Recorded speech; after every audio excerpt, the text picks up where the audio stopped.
The trial begins for John Ferguson. He's the Yorkville man accused of stabbing his brother, Daryl Ferguson, to death in July of last year.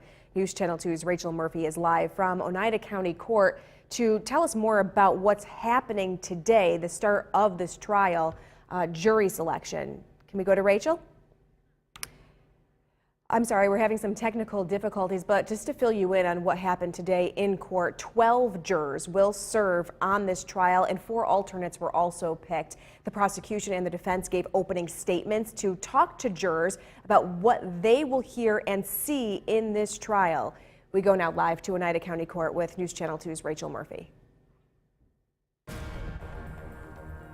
Good evening, Kristen. Trial just wrapped up about a half hour ago, and like you said, much of the day was spent selecting the jurors who will serve on this jury and the alternates. Today, the prosecution and the defense gave their opening statements to talk about what jurors will see and hear throughout this trial. 38-year-old John Ferguson faces second-degree murder charges and criminal possession of a weapon charges related to the July 17th death of his brother Daryl Ferguson at their mother's home in Yorkville.